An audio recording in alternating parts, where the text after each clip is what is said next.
Today we are going to be starting in Proverbs chapter 14, verses 12 through 14.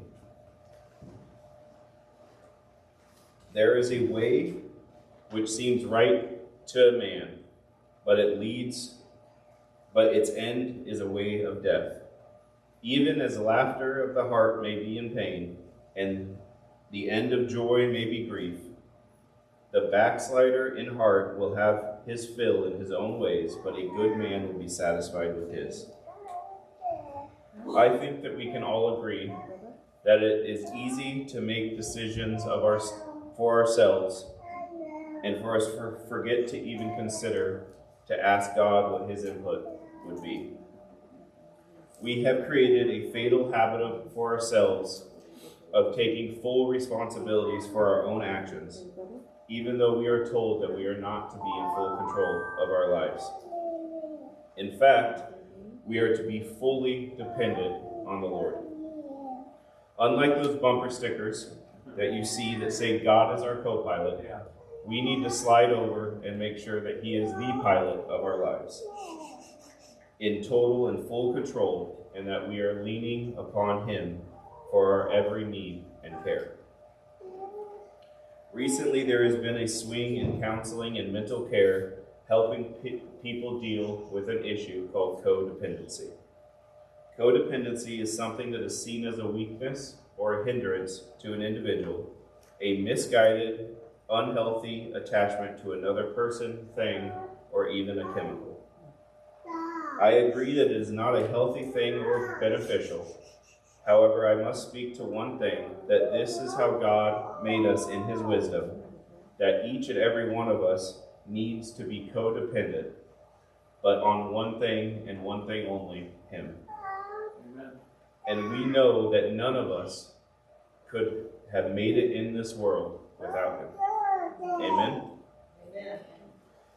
Thus, the reason I bring this subject to our attention this morning is what is God telling us in Proverbs 14:12. There is a way which seems right to a man, but its end is the way of death. The danger in this life that we live is that we live outside the counsel of Jesus.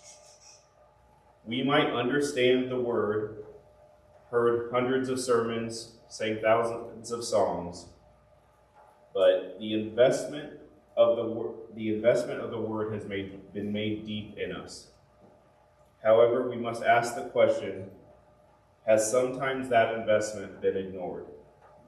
Or have we taken heed to what we have been taught and used it to shape our decision making and us?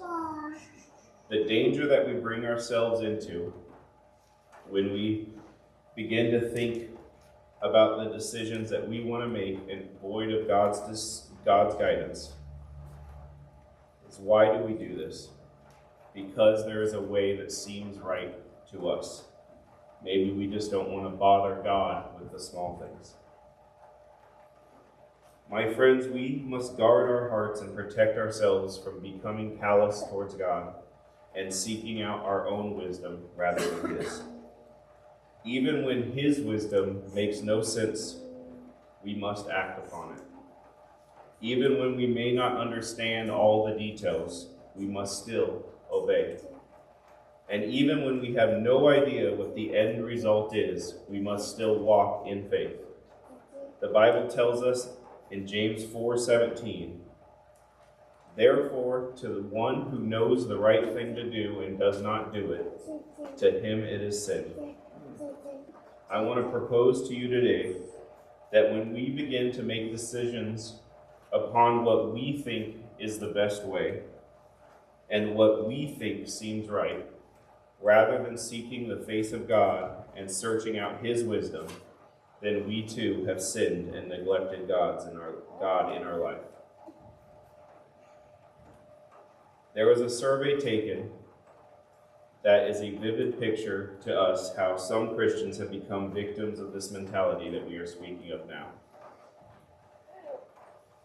Guilty of going in the way that seems right to them. In this survey, it was stated that 10% of church members miss church regularly. 20% of church members never attended at all. 25% admit that they never pray. 35% admit that they do not read their Bibles. 40% admitted that they never contribute anything to the church. 60% admitted to never giving to missions. 70% to never assuming responsibility in the church. 85% that they had never invited a single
that seems right. And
this morning. Revelation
true God.